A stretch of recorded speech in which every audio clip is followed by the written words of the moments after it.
She was photo clean. She was the best damn woman that I ever seen. She had them silent eyes telling me no lies, knocking me out with those American thighs. She took more than a share, had me fighting for air. When I was calm, but I was already there, because the wall was shaking, the earth was quaking, my heart was aching. You were breaking, you shook me all night. Yes, you did.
How can it be permissible? She compromised my principle. Yeah, yeah. That kind of love is mythical. She's anything but typical. She's a crazy and dog. She's a powerful force. You're a bicycle born when there's no other course. She used to look good to me, but now I find her simply irresistible. 45 minutes? Simply irresistible. 45 seconds.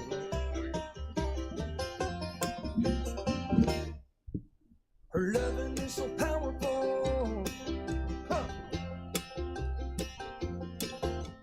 Simply unavoidable.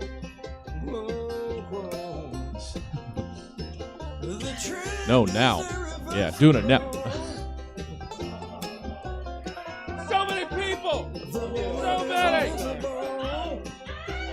Welcome to Stab Comedy Theater. It's time for What's So Funny About Poetry. Welcome to your stage and screen, your host, Sharon Resolution. Woo! Oh, snap. What's up? What's up? What's going on, everybody? How y'all doing? I am Sharon Resolution, and we have an exciting show once again, second time on What's So Funny About Poetry, where we basically bring comics and poets together to make funny jokes and other things of poetry. And I know people always say, well, there's nothing funny about poetry. Well, I know, but Hickory Dickory Dock ran up a clock for some damn reason. I don't know why. He must have wanted something. This is what we're going to do it for. It's not all rhymes. It doesn't have to be all that. It can be anything you feel for rapping. It can be telling about your exes. You can tell about anything you want. Sexual is always good. We're welcome for it all.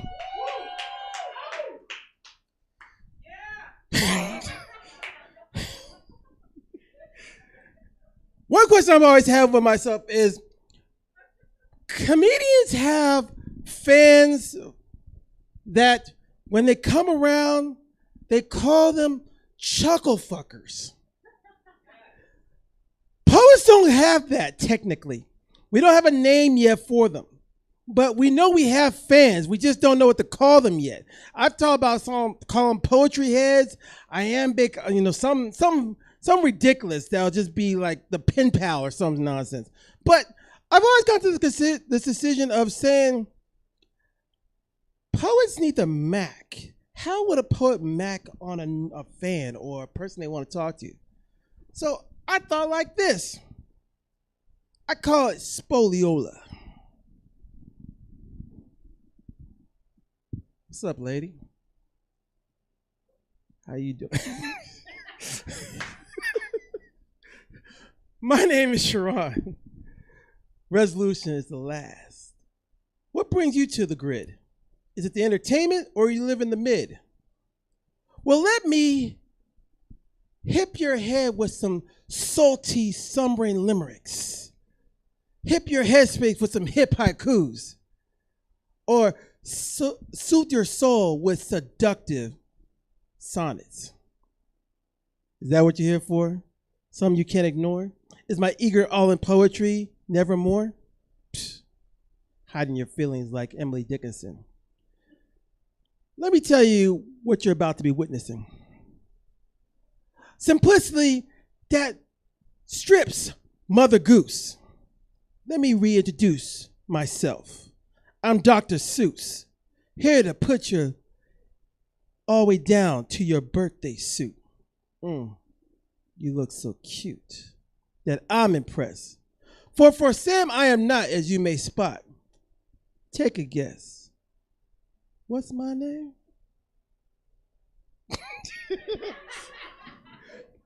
But That's just one little thing here. I know he brought people like, okay, he's not that funny, but he got something going on. Yes. So we're gonna start with the first person on the mic. She was not a replacement. She was an activist that's coming in. She came from No Boys Allowed. I'd like to give you a newbie.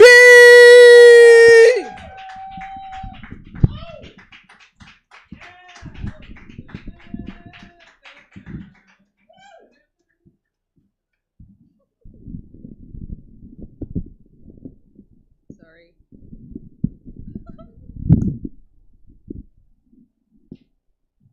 Hello. I don't know how to put this on. I need some help. Woo! Check, check, check. All right. Hello. My name is. Where's my pocket? Anu. It's spelled A-N-U.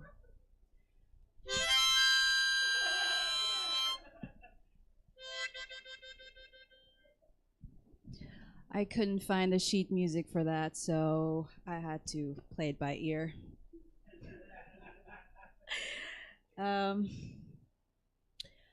Well, my doctor told me that I have a disorder called autoimmune disorder, which basically means it's like an arthritic attack for my joints, which basically means I am too young to die and too old to try out for American Idol. Yeah, I tried. I sent them the tape and they're like, nope. And I'm like, fine, I'll just go to The Voice because this is The Voice, right? And they also said no. Then I said, all right, fine. My new plan was day drinking. That is when I realized all the donuts that I ate in my youth have caught up to me. That's probably why I got the autoimmune disorder. But, you know, when I go to my doctor's office, they make me fill out a bunch of forms, and they tell me initial here, initial here, initial here. And sometimes when I'm initialing my initials, I whisper it back to myself. Like, A for arthritis. B for back pain. Then I'm like, all right, I'm just going to keep going. C for chest pain or corned beef or cardiac. D for donuts, because why not? You know, a tempting bliss of a delicious glazed. A tempting bliss of a delicious glazed. Yum, yum, yum, yum, yum, yum, yum, yum, yum, yum. Sorry. Can't help it. I'm quite the cow when I chew. I'm quite the cow when I chew. Oh, delicious, lovely, I'll take two. E for eyesight. Still can't read that top line. Is that a G for gas? Yeah, I'm not going to talk about that. H-I-J-K, libido. Whatever happened to sex, right? Memory, nerve pinch, osteo, prescription. QRST, urinary tract infection. The difficulty that flow, or not. VWXY, for zest. For surviving the symptoms, my body's deployed. And keeping all my 20 doctors gainfully employed. That was my alphabet's poetry. I tried. It was pretty intense. On a lighter note, I have never used Tinder. I prefer the Craigslist. A little more about me. I'm an introvert. Sometimes my friends are like, "Hey, you should talk more," and I'm like, "Hey, I just met you 4 years ago, so back off." Hey, Dad. And sometimes people are like, "Hey, love yourself," and I'm like, "Hey, eat a dick."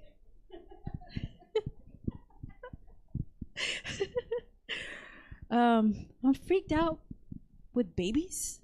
Like, I feel like babies are like born and they just immediately start crying. It's like, bro, did you even try being happy?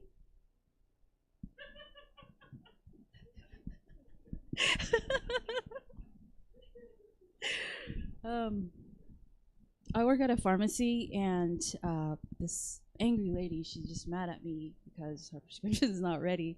I'm just trying to help her, you know. I'm like, ma'am, it's not my fault, you know, if your doctor hasn't approved your meth yet. And she's just like, well, I'm just gonna sue you. I'm gonna sue this pharmacy. I'm gonna sue the entire building. And I'm like, whoa. And this is the poem I wrote for her. Hey, hey, hey, don't be a Karen. Hey, hey, hey, don't be a Karen. If I had a face like yours, I'd also sue my parents.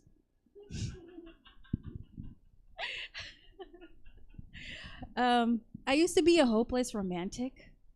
Rest in peace, that self, yes. You know, I used to be like, love is life is love. You know, all those cunty sayings. Now I'm just like, whatever, you know, I keep my distance. Like, I know now, like, when I see somebody I like, I'm like, that's a user. Yeah, I'm not user friendly.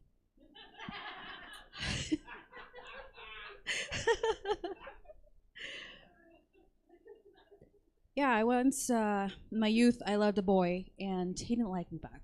No, and I'm like, why not? Hey, why don't you like me back? Just because I have a mustache?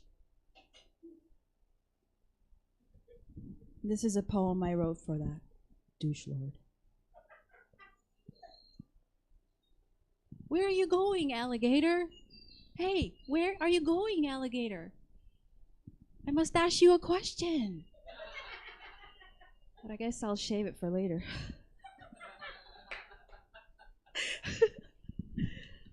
Sorry, my poetry is pretty intense.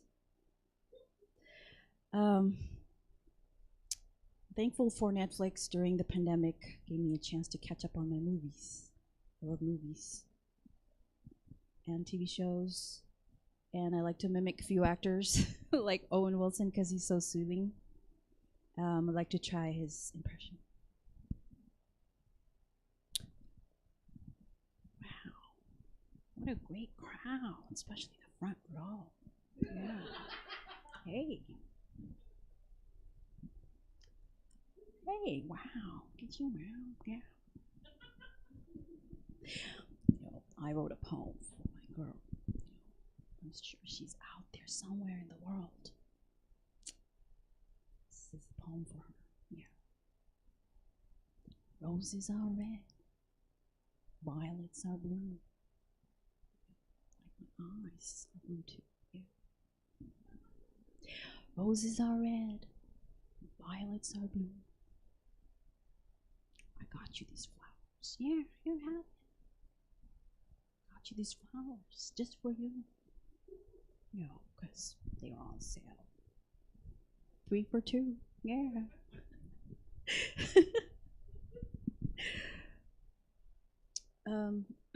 My coworker, she's in her 30s and she's stressing out. Oh, I gotta find a man. I gotta get married soon. And I'm like, hey, relax. It's good to be, you know, single in your 30s.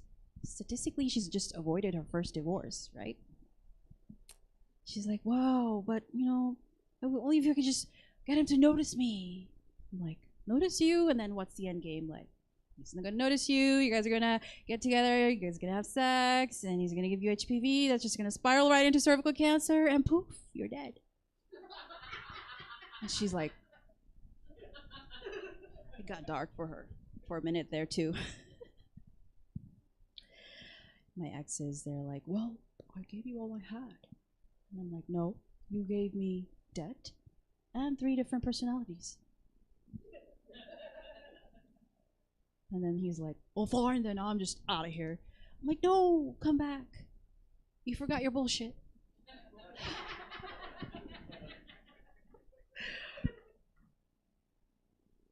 Anybody remember AOL from the 90s or like the early 2000s?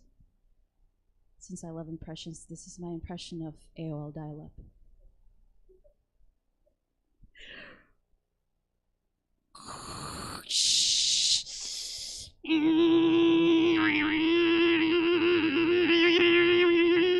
You've got mail. That is all I had prepared for you, my friends. My name is Anu. Thank you.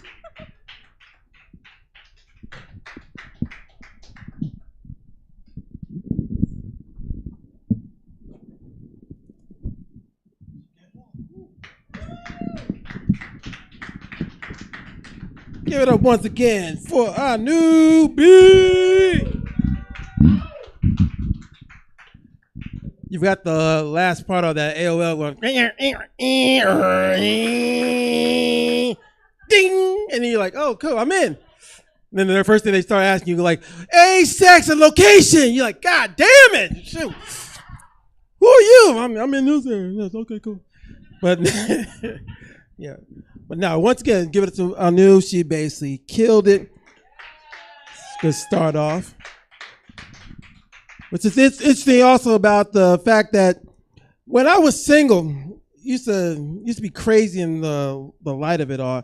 That I thought about this. I wrote this thing out and I said, I've been single too long, obviously, because the mosquito is the only female that wants to take a bite out of me. Ugh.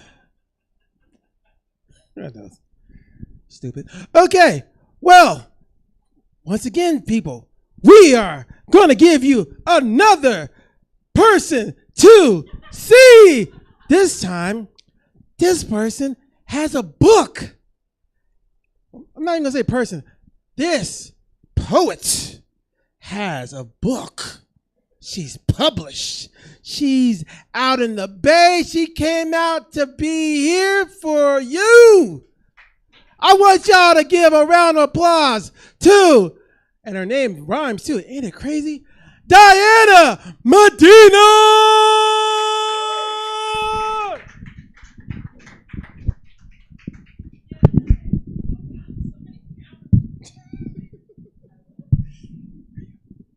Hi, everybody. Wait, we gotta, safety first, everybody. I feel like, is this what they did where they like took the boys aside in health class and put this on a banana? Probably. All right, I'm not doing it very well. I wasn't one of those kids that could play. Okay. Hi. All right, I'm just gonna move this over here. Whoa, see, I'm awkward. That's part of the fun. Can't turn it off. It's who I am. Hi, I'm Diana. Came from hi, and I'm a poet. So yeah, I live in the Bay now. Lived in Sacramento for a couple years, and yes, I do have a book. I'll be reading some poetry out of the book and share a little bit more about that. But first, I wanted to just share some new things I wrote in the last couple days. This one is so I am 39. I am child-free by choice, and I keep getting these phone calls, and this is what they say. This one is called Extended Warranty. Hello, this is society calling. We have been trying to reach you about the status of your womb. We see you have not filled your womb with a child in 2 decades. We must warn you that failure to use your womb for childbearing will result in a life of loneliness. In fact, studies based on old folk hearsay show that not fulfilling your womanly duties makes you selfish, unable to be influenced, controlled, or trapped. And your refusal to procreate creates matriarch and martyr shortages in our communities. These shortages result in the patriarchy being unable to maintain toxic cycles of abuse and trauma on which the foundation of all of our traditions rests. Breaking this covenant with societal expectations also leads to disappointed mothers, increases the percentages of men who will not date you seriously, and results in a lifelong sentence of spinsterhood. Don't you want someone to take care of you when you die? Don't you want to avoid becoming a lonely, destitute old lady? Don't you want to pass your genes on to someone that looks just like you? Don't you want to glamorize the idea of parenthood for Instagram through those gender reveal parties and fancy maternity photo shoots and family holiday photo shoots with matching pajama outfits? Don't you want to be exhausted and in debt like the rest of those perfect young families who post these pictures? If you don't bear children soon, crafty Pinterest boards full of kids' birthday party theme ideas and nursery decor will be shut down, and cake bakeries won't have reasons to exist, and all the photographers are going to be out of jobs.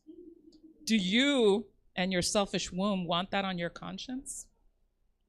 Operators are standing by, ready to connect you to mediocre men in your area with suitable sperm. Let us help you ensure that your womb can be put to proper use. Call us today. All right, that's that one. So yeah, I occasionally write comedic poetry here and there. So this is my book. It's called Healing Out Loud. I wrote it during the pandemic. It is on Amazon. Please buy it because I'm poor. So yeah, and I'm just gonna read a few in here. Sharon, I assume you're going to tell me when I should stop subjecting people to this. How many of us have exes that we hate? Lovely. Here's a few for you all. This one is, I went through a rage poetry phase, so the first few here are about my divorce. So this one is called Useless. Calling you a piece of shit would be an insult to shit. In fact, shit would be deeply offended at the idea of being a piece of you. Because shit is the same thing as manure, and manure helps grow things like crops on farms or plants in gardens. Manure can fuel fires and entire ecosystems, and people use and need and want that stuff. So even shit has a purpose. You, on the other hand, don't. Thank you. All right. I'm gonna keep going. This is another petty poem. It is called Dearest Ex-Husband. Dearest ex-husband, I hope you have deep, chronic, painful, ingrown toenails to keep you company on every step you take in your new life without me. I hope you get ringworm, the literal embodiment of the kind of person you are, a mold-like parasite. I hope your dog takes a shit on your pillow every morning to remind you of what you brought to my life. I hope you get heartburn with the intensity equal to the amount of fire that I had for you, that burned without question. I hope one day you cut a jalapeno and then touch your eyes and scratch your balls. I hope your baby mama takes your entire paycheck for child support, and I hope your belly grows so big that you never see your dick again. I hope your Wi-Fi works at a slow, glacial pace and buffers constantly until your very last breath. I hope all of these things for you because discomfort is a prerequisite to growth. And as you move through this life with your fragile ego in the driver's seat, I'll be here rooting for the universe to bless you with discomfort. We were together long enough for me to know that I will be drinking the day I find out you've died. I am not sure yet if it will be in sadness or in celebration, but either way, it will have mean that I outlived you. Until that day, or the day that my rage converts to indifference, these are all the hopes I have for you. Love me. All right. Thank you. I love a petty poem. Please. All right. This is a poem I wrote about getting fat during the pandemic. It is called Where the Fuck Is My Discipline? I have gained so much weight during this pandemic, thanks to being sheltered in my sedentary-ass place. Don't get me wrong, I'm thick. I feel sexy, and the only reason I want to lose weight is because it is the cheapest way to fit back into all those cute clothes that I have collecting dust in my closet that I don't want to buy all over again. Maybe If I lose weight, it will get me to stop wearing nothing but yoga pants. Maybe it can cure my depression. Maybe it will calm my anxiety. It would be so nice to have that stubborn twosome stop doing shit, because they run amok in my life when they tag team, and they do nothing but fuck my day up and make my brain feel so heavy and my heart feel so bare. And all I can do is drown in tears as I struggle to catch my breath on this couch. The problem is that the only one who can help whip these two into shape is my discipline. But when the pandemic hit, my discipline was on vacation because she accrues 2 days of vacation per moon cycle. And so she left depression and anxiety in charge, and while she got stuck in some tropical, all-inclusive resort somewhere with sand at her doorstep and the air smelling like salt. And she's not in a hurry to come back because she's been tanning, reading, swimming, and having a fling with that hot waiter who works at the resort where she is staying. I called her ass and told her I needed her.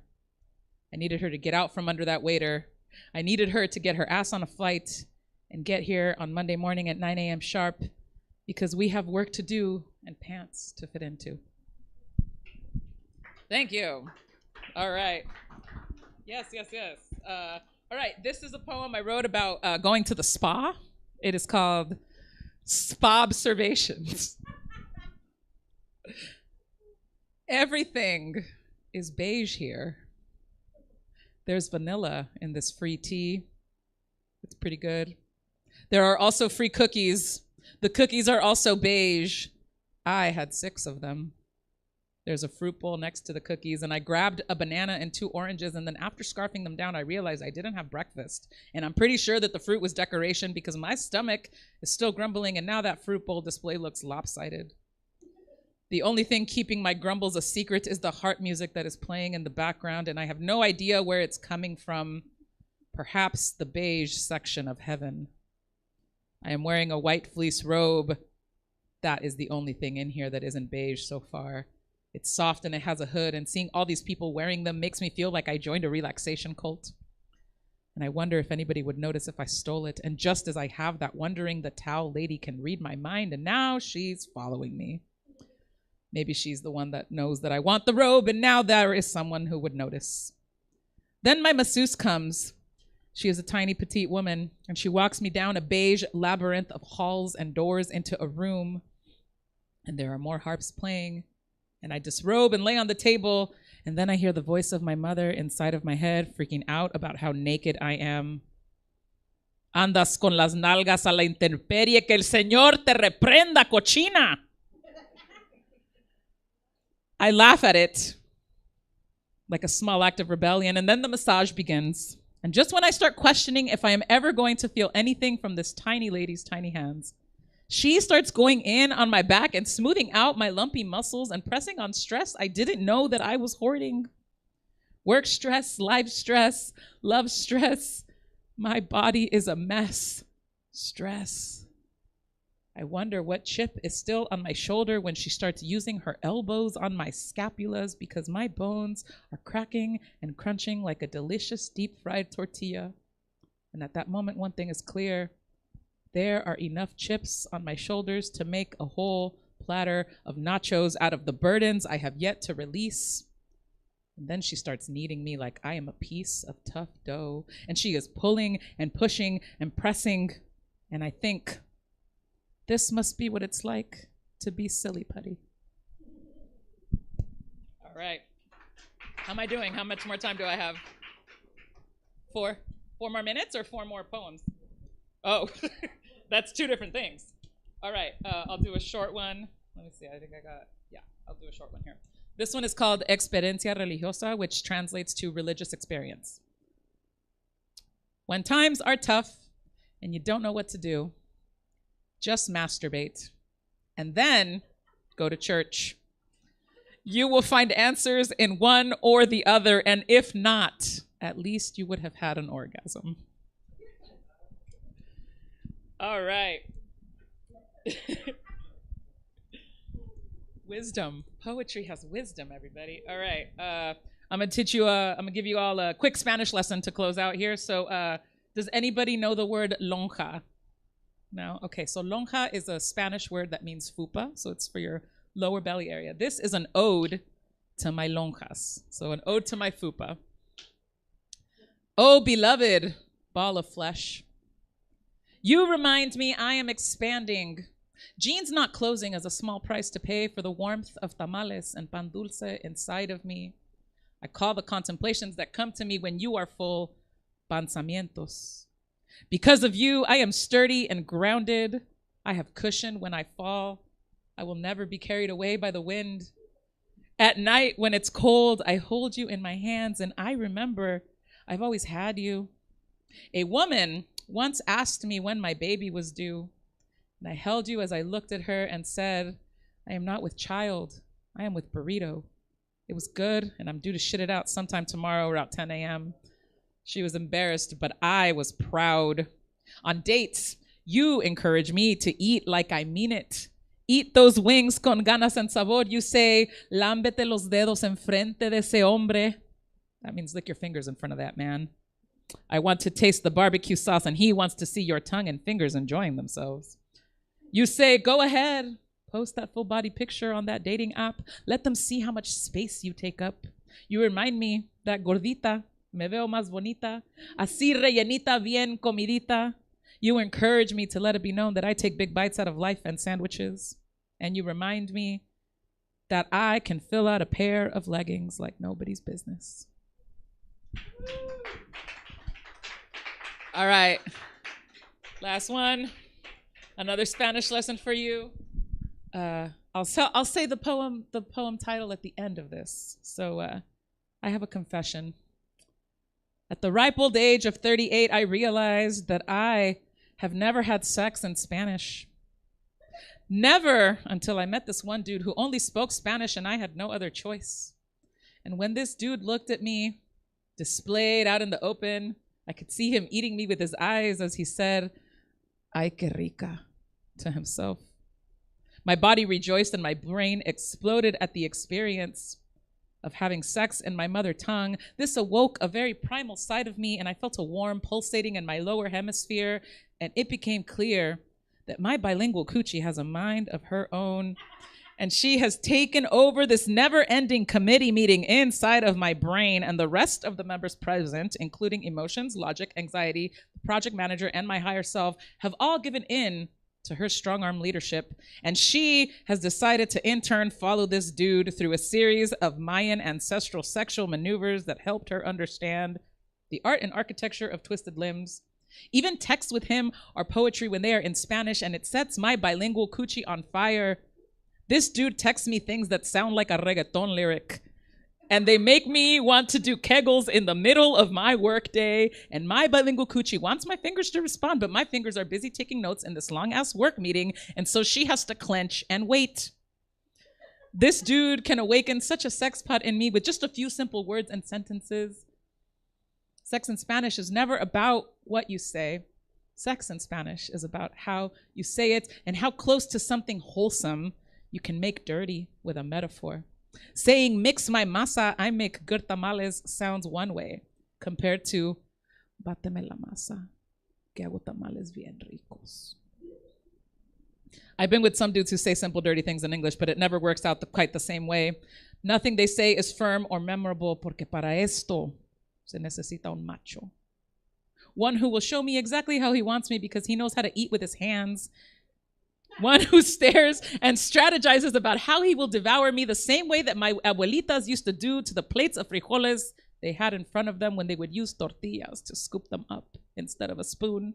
In moments like this, I think the wokest and most feminine thing I can do is surrender to my bilingual coochie's desires and to the pleasure my abuelas never had. And if I lay with these sorts of beasts that hurt them, perhaps they will rejoice when they see how I can tame them, or better yet, how they can tame me, because for some reason, they have the sort of swag that makes me submit in a way society and their traditions never could. Thank you. That is my time. Again, it's called Healing Out Loud. Buy it on Amazon, please. I'm poor. Thank you. Okay, bye.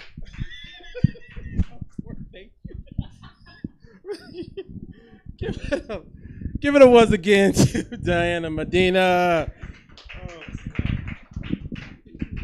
What's the book's name? Healing Out Loud. Healing Out Loud. I see you did that with that gentleman there. Yes, you healed out loud as he called every name in the book. I see that. Yeah. Well, so you got those mojotes. Yeah, holy floaters. Okay. Yes. Well, we have 2 more to go, and I don't know where to go with this, but I'm going to say like this.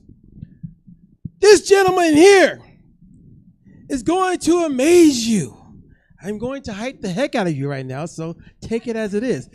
So this gentleman is going to amaze you. He is a comic, but before he was a comic, he was a slam poet. How is that going to be interesting? I give you Taylor M.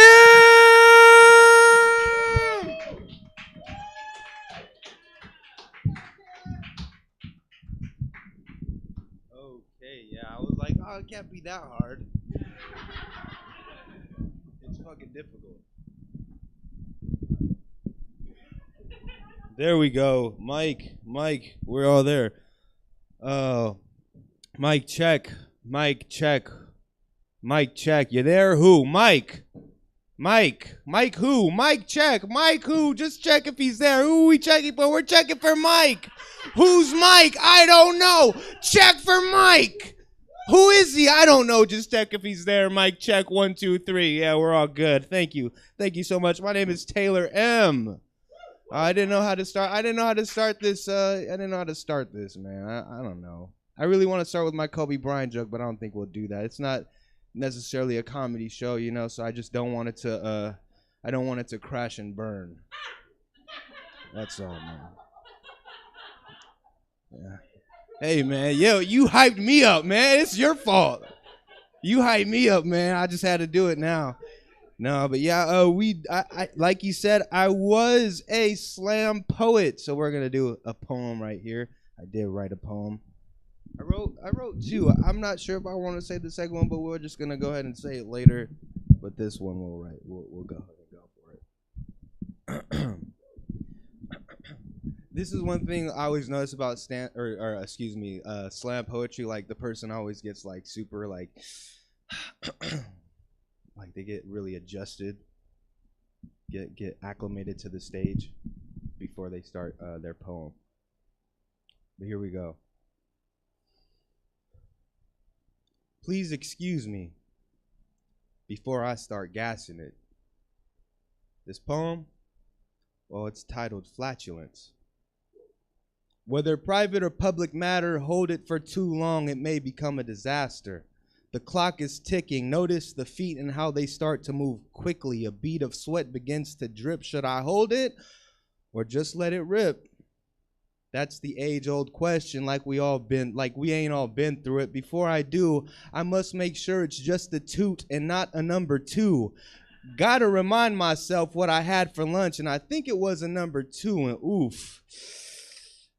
That's bad news. Ain't nothing left to do but hold my hands together and pray. Look, Lord, I'm not using your name in vain. I'm just in some pain. And if it rips, I'll admit that it's mine. Please, no DNA test per my request. I'm a real man. I'll take care of my shit. Just excuse my language. I must have let that one slip. I got to get a grip and clench these cheeks because I see that pretty girl and I got her number. We've been talking all week. I want to talk to you again, but please just don't come near me. Sheesh. My guts is starting to feel bubbly. Look, Lord, there's plenty of other ways for you to humble me. If I hold it much longer, my face may turn green. About to start the potty dance like I just turned 3.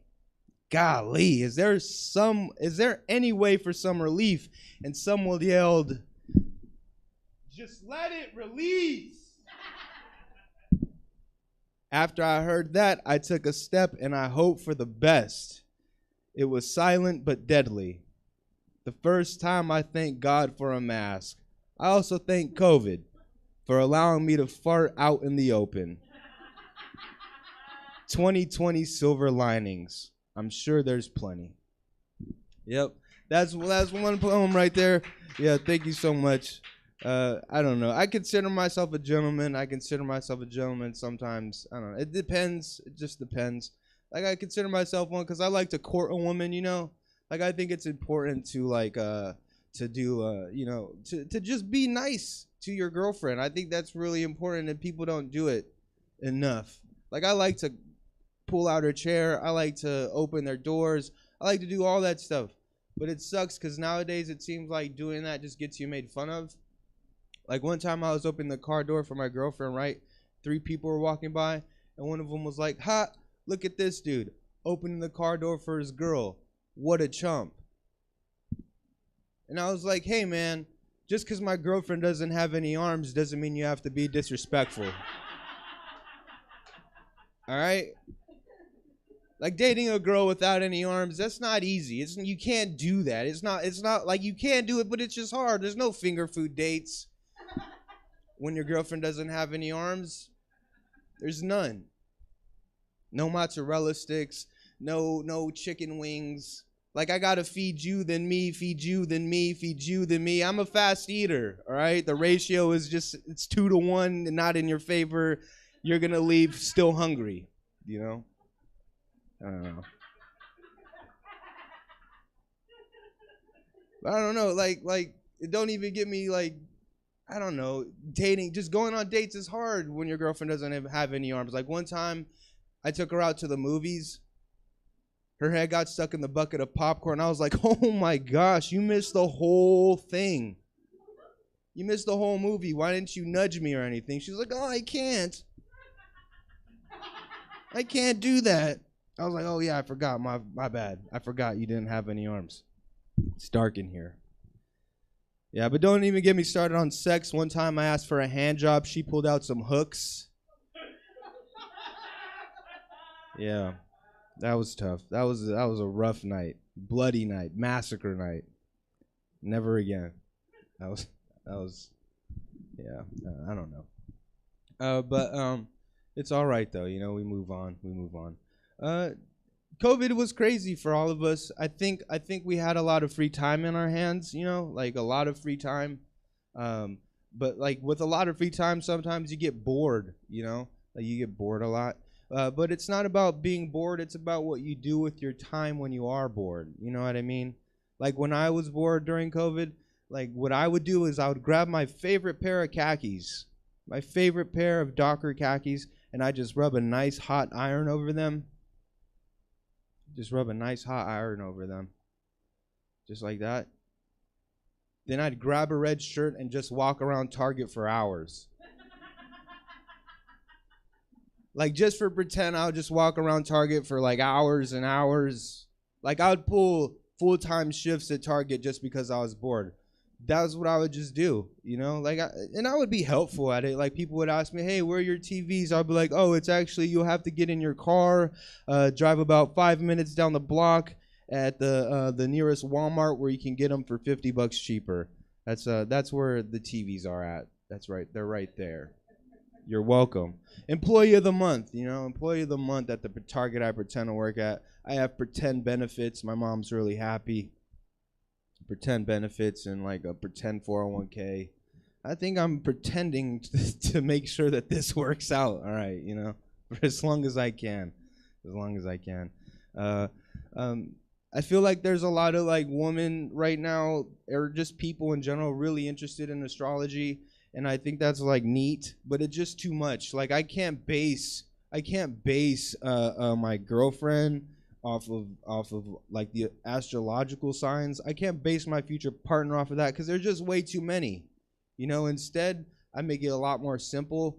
I use it. I instead of going with the astrology, I base my partner off of the type of phone carrier they have. Yeah. Like if she has Verizon or AT&T, I'm like, "Oh, wow, you really have your shit together." You know, like you really have your things together in life. You maybe even have a degree or something, but you definitely work full time, maybe even a part time on top of that. We can do something, you know, but she can't have something like Boost Mobile. She can't have anything like Boost Mobile or Cricket. Like, how am I supposed to rely that I can get in contact with you if something goes wrong? You know? Like one time I went on a date with a girl with Boost Mobile, In the middle of that date, she grabbed her phone and snapped it in half, and she was like, hey, we got to get out of here right now. And I was like, whoa, chill out. I don't know. I think it's crazy. I think it's really crazy how, like, the American dream is insane. The American dream is so insane. You know what the American dream is? It's go to work every day, wake up before you have to, like 2 hours before you have to go to work, shower, get ready, and clock in at 8 o'clock, go work from 8 to 4, 8 to 5, however long it is, and do that for 40 years. Do it for 50 years, maybe even 60 years, and contribute 10, 15, 20% of your check to your future in a Roth IRA or IRA, whatever retirement accounts you have, and just hope that it doesn't crash at any point in your life because that's your life savings. And I think that's insane. Like, if that's the American dream, someone needs to wake me the fuck up, you know? And speaking of the American dream, that's where we're going to go ahead. Ladies and gentlemen, welcome to the rat race. Like Pokemon, collect them all. If you want to make some real cheese, keep the pace, work on call. Get taxed twice, not just with money, but with freedom and time. We want that 40 to 60 year devotion because working to death, well, guess what? That is no crime. We want you to do the time, 40 plus hours a week. Ladies, yes, we can. Jump on the bandwagon. Keep working to flex that Birkin and have it match the bags under your eyes. Oh, please, please, please, please. Don't despise me. This is just the rat race. We don't discriminate, black, white, or brown. The time on the clock is all the same. We want you until you expire. Oops, I mean retire. He, she, they, them, it doesn't matter. We know you want pay, so join us today. From now until the end, we will conform in any way. Show up till end of day. The sooner you start, the more we can contribute to your IRA. Don't you worry, it's the rat race. We could care less about the complaints. We know you're in pain, and that's okay. We used to hire all ages. Now it's 16 plus, so fill out the application. Please don't forget to sign and date it. You have just been welcomed to the rat race. Good luck if you aim for first place. You probably won't even get to see their face. Billions upon billions, left with no trace. Keep your head down and just keep working. It'll all be okay. Welcome to the rat race. Thank you so much, everybody. Have a good night.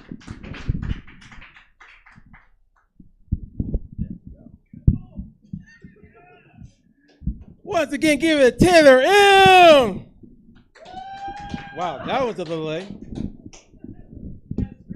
It's like this, putting this condom. I was like, yeah, girl, I'm gonna give it to you. I'm gonna give it. You're gonna get it. You're gonna get it. Yeah, yeah, yeah. It's coming on. Yeah, yeah. That's how do women stay around and listen to that bull crap for so long? It's like, really?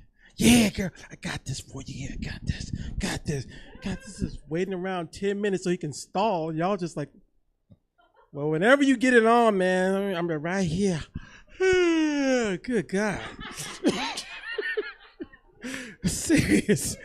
I don't know how y'all do it. Y'all amaze me. Seriously. Well, so one thing I noticed as a DJ, because my career is a DJ and stuff, crazy as it is, beyond being a poet, I noticed one thing about musicians. Musicians lie. They lie. Because you might ask me, what's wrong? Why they lie? Well, let's give a few examples here. Kurt Cobain said he never had a gun. Amy Winehouse says she never been to rehab. Even Stevie Wonder said he saw a woman in red. Can you not tell me they lie? God dang. And with that notice, I'd like to give you to our final comedian poet who is coming on. I'd like to give you Julian Thomas Lacrosse.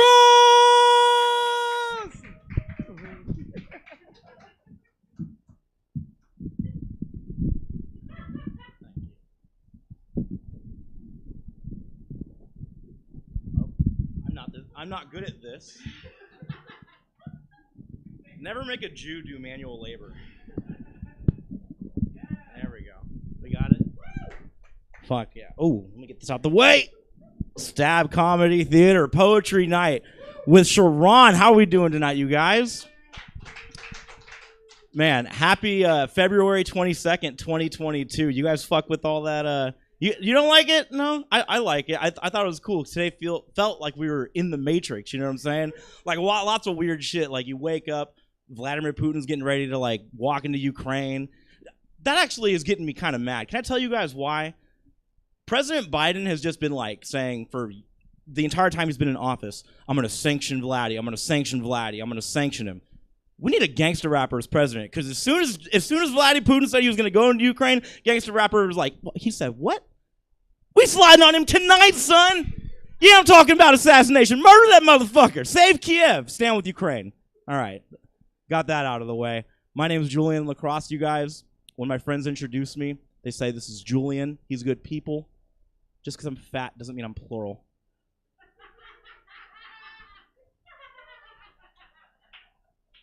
My last name's Lacrosse, so people always give me that question. They say like, hey man, do you play lacrosse? No.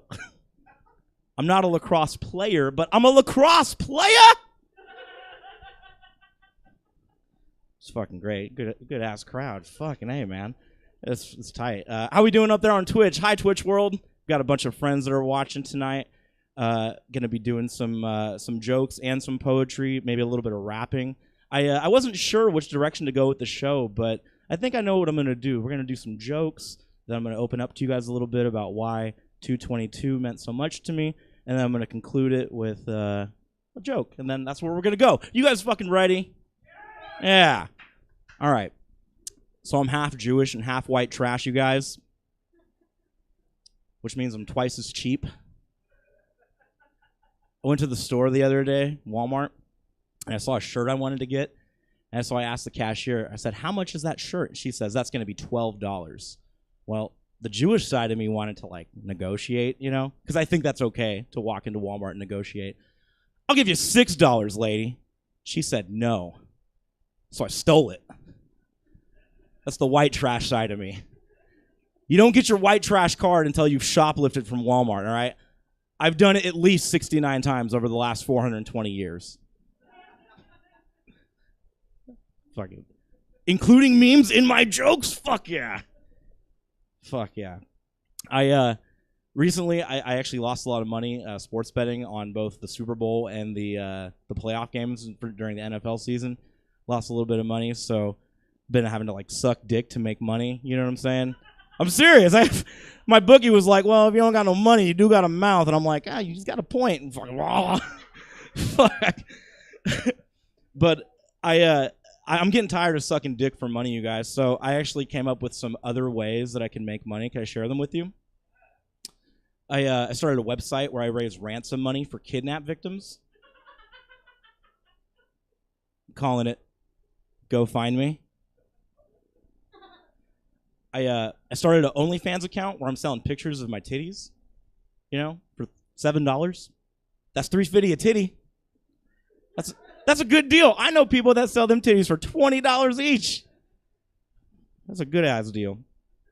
None of those things are making that much money for me, so I actually started buying scratch-off lottery tickets.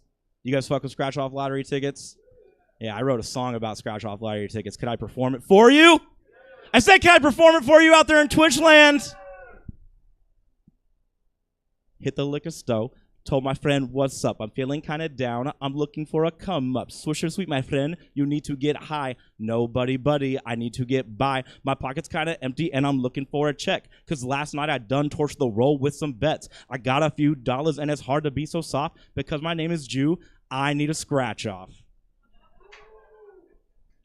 Thank you. Thank you.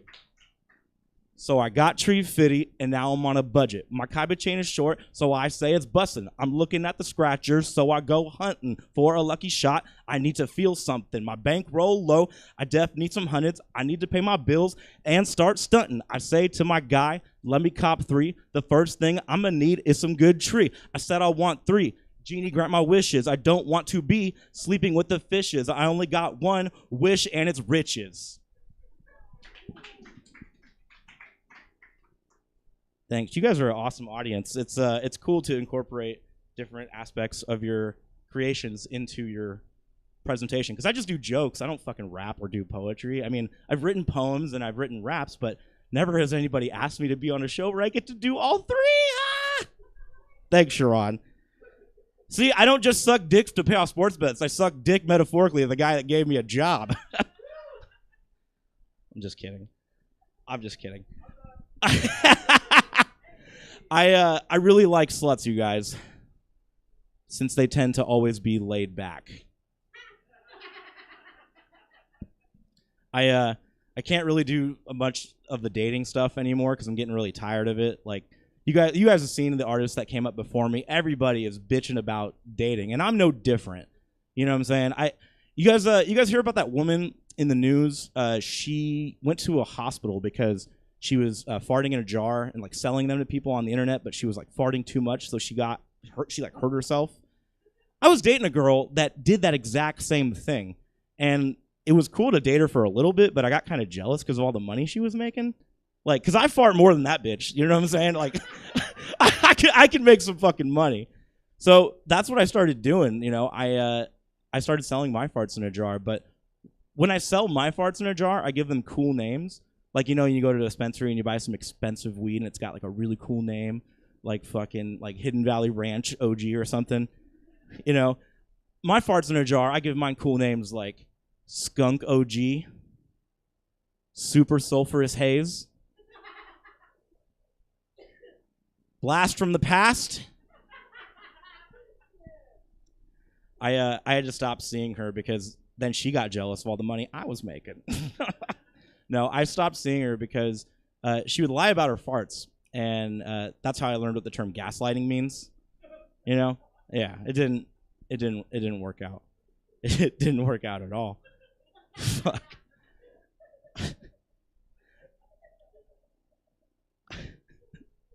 I love letting the laugh linger. Like, as people start to figure out like my wit and humor, like slowly but surely, I love hearing it. You guys give me life and energy. Thank you so much. So I don't really like dating all that much, you guys. So I've kind of developed a little bit of a weird reluctance on pornography. I really like porn. Can we give a hand for porn, you guys? Yeah. I love porn, but due to my anxiety, you know, there's something about porn that bothers me. The titles are always so misleading. You know? I'm serious. You laugh, but I'm dead serious. I was on Pornhub earlier today, and I clicked on a video, and it was titled, "Shy Girl Deep Throats Big Black Cock." That doesn't sound too shy to me. That was for you guys in Twitch land. My anxiety got so bad that I had to stop jerking off in the middle of watching that video. So I went to the porn store instead to try and find something that I can get into, right? Saw another porn title when I was at the store. The name of that porno was "No, I'm Your Stepmom 11."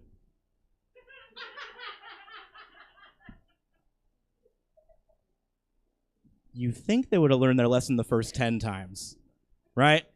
You got it on film. It's documented. You should know not to fuck your stepmom. Don't do it again. Lick my clit. Son. Fucking massive. I like porno titles that get right to the point so you know exactly what you're getting into. I like stuff like the 50-man Grandma Slam.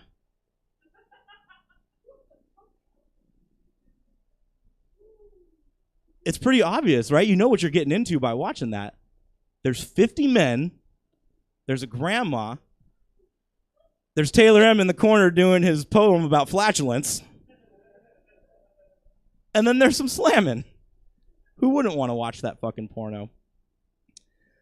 That actually inspired me to start making some of my own homemade pornographic films, you guys. So I got together with some friends, men, and we shot a porno, and I'm calling it "If You Give Your Dog a Bone." Dude, you ever like fuck your friend like for funs? Like not even like in a romantic way or a sexual way, just like you're so funny. I don't know. It's time for me to admit to the world that wit and humor really turns me on, regardless of what sex you are, you know? Fucking, I think that's why I'm here at Stab, right? Fucking A. This is a nice stage to perform on. You guys are really open and accepting. It's nice. It's really, fucking really open and nice. I filmed another pornographic film. This time it was with a woman who was in a wheelchair. And in the middle of filming, she started her period. Yeah, it was rough. You know how I am about my porn titles, player. I call that shit Bloods and Crips.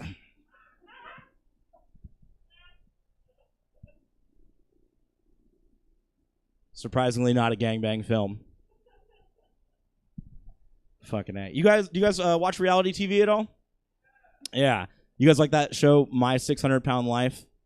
I like that show, man, because like it's kind of weird being a fat guy like watching that show because it's like I'm not there yet, but if I don't fucking fix it, I might get there. And it just makes me feel like better about myself because I'm not as fat, which is a really horrible thing to admit, right? I was into My 600 Pound Life, but I guess one of the cast members passed away a few months ago, and her name was Gina Kessler. And I clicked on the article, and you know, Gina Kessler, star of My 600 Pound Life, dead at 30. Of course she's dead at 30. She was on My 600 Pound Life. Like, right? I wanted to know how she died, because as a fat person, like when I hear about other young fat people passing away, it makes me scared for my own existence, right? And I also have a little bit of like a morbid curiosity. So I clicked the link because I wanted to know what happened to her, expecting to see maybe a heart attack or a stroke, or maybe, you know, something outside of being overweight, maybe a car accident, right? So I opened the article, and the first sentence of the article says, Gina Kessler's biggest passion in life was dancing.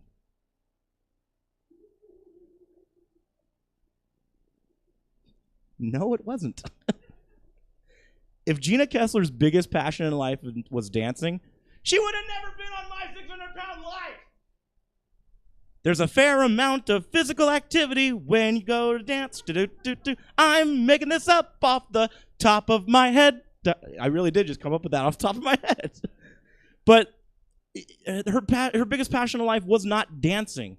I'll tell you what her biggest passion in life was. Breakfast, lunch, dinner, and fourth meal. That's a deep cut for you Taco Bell nerds out there. That's how you could tell who actually belongs on the show, My 600 Pound Life, is if you understand a Taco Bell reference that I just dished out. It's a wrap. Okay. Fucking A. Dude, maybe I should just do that. Just go home tonight and write every fucking Taco Bell pun I can. Just like sit down and be like, all right, what do I think about crunch wraps and quesadillas and fucking, I don't know. I don't know what I'm saying. All right, you guys. So that's going to maybe conclude the jokes. Before I go, I want to leave you guys with a poem. So today's, supposed to be like a special day. It's like 2/22/22, signaling the Matrix is here and that like our existence is real and we are who we are, right? And I got to be honest with you guys. I have been suffering from a bit of imposter syndrome for a little while because it's hard to really understand and fathom internally for myself, like going out every night of the week and doing stand-up and starting to learn the craft and starting to enjoy it and meeting wonderful people and doing all these things, right? And today, I was given a treasure trove of artifacts from my sister that was all stuff from my youth. It was, letters of recommendation from high school's teachers. It was like my report cards. It was all sorts of things that kind of show the person that I was in my youth that I kind of had locked away in my memory bank because I've just been so like hurt and traumatized by other things. And what I saw in those treasure troves, in those artifacts, is that I've kind of always been this person, somebody who is a performer, somebody who thinks on a little bit of a higher level, somebody who wants to share the good vibes and the feelings. And so I find it really special that the Matrix gave me this gift on 2/22/22, because for so long it's hard for me to admit and to understand fully like who I am and what I'm doing. But now that I have confirmation of that and I got it today on the day of fucking 2/22/22, it's a sign of the goddamn Matrix, right? It has to be. Right? I want to read you guys a poem that I wrote 10 years ago. Can I do that before I conclude?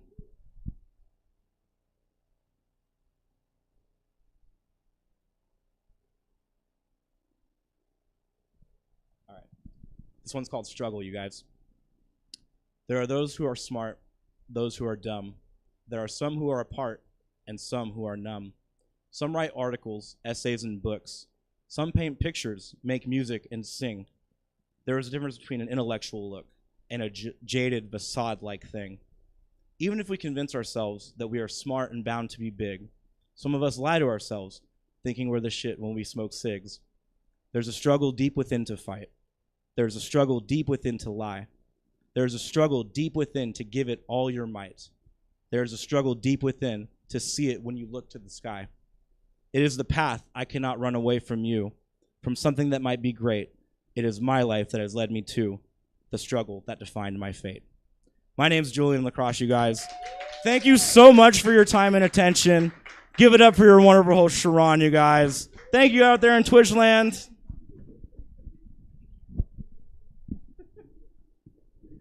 Give it up once again for Jillian Lacrosse!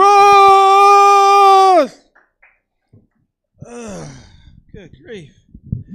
All this talk about romance and Valentine's and problems of exes and stuff, you know what? It made me think about one day there was a banana and a strawberry at a fruit bowl. They talked about their interests and goals.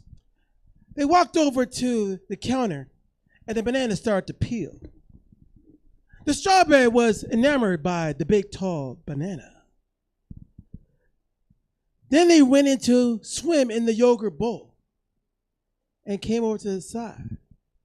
And the strawberry said, "Oh, banana, you're so fine. I think I want to blend with you." Caught by surprise and moving, the banana said, "I think I want to blend with you too." The banana stroked the strawberry's seeded exterior, which started a spiral in the fruit bowl, in the yogurt bowl.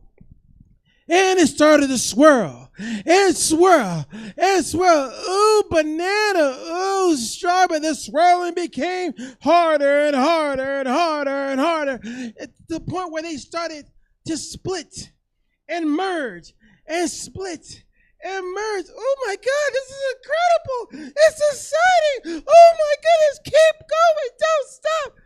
It started going faster and faster and faster. They threw their hands and whee! They're going down the swing, swishing to the left, swishing to the right, coming in, and to the point where it's going faster and faster. Oh my God, it keeps going. It's incredible, it's incredible. And it swirls, swirls, swirls, till it reached its peak. And the sun began to set, and the flowers began to bloom. And the strawberry and banana began to speak. I'm gonna We're gonna smooth it.